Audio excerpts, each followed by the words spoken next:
The New York Giants finished up their 2017 NFL draft, and I think they got a good group of players.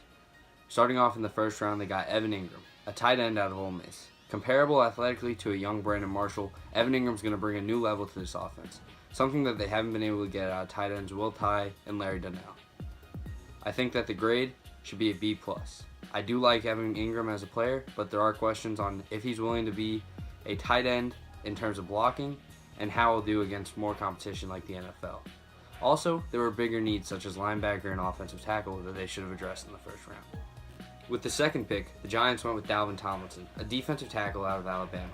Now obviously this is to fill the role of Hankins after he left for the Indianapolis Colts. I give this pick a B-.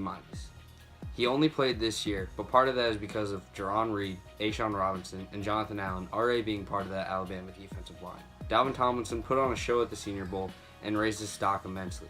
So I think this pick could be an immediate starter, but there will be questions on whether he is ready to play at the NFL level. With their third selection, and likely the most controversial pick of the draft, the Giants went and got Davis Webb, a quarterback out of California. Now many Giants fans are torn. Some believe that they need a predecessor to Eli and are liking the pick. Some believe that they should have contended and went with an immediate impact player. Davis Webb has all the tools to be a successful quarterback, but came from a system that isn't ready for the pros. I'm going to give this pick an A-. I like Davis Webb, and I like the pick. Eli Manning had signs of regression, and whether you believe that's on the O-line or on him, it is crucial that they have someone ready to step in case he goes down. Some people believe in Geno Smith, and I'm not ready to write him off either, but I do think that a young player like Davis Webb is a great pick for the Giants. For those who wanted an immediate impact player in the third round, the Giants made up for it in the fourth.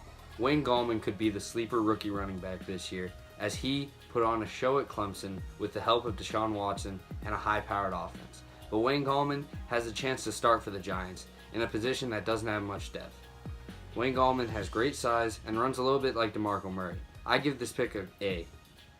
In the fifth round, the Giants went with Avery Moss, a defensive end out of Youngstown State. Now he started at Nebraska but got suspended. There are character concerns, which usually goes against the Reese mantra, but I do believe Moss has high upside, and for a fifth round pick is a great grab. Value-wise, I think you can't go much better, so I'm giving this pick an A+. With their sixth round pick, the Giants selected Adam Bisnowaty, an offensive tackle out of Pittsburgh, a 4-year starter who does his job very well. He is a grinder. He's likely going to move to offensive guard for the NFL, and I do think that this is a good depth pick. I give this pick a B-. I think Adam Bisnowaty has talent, but I think there are still things that need to be done for this roster. Overall in the draft, I like the picks they made, but there were needs that they didn't address. And they had some good undrafted free agents, like Jerron Jones out of Notre Dame. I think that the Giants may regret some of the picks they made while passing up on talents like Ryan Ramczyk, Cam Robinson, Forrest Lamp, Raekwon McMillan, and others. The Giants, overall for the draft, get a B.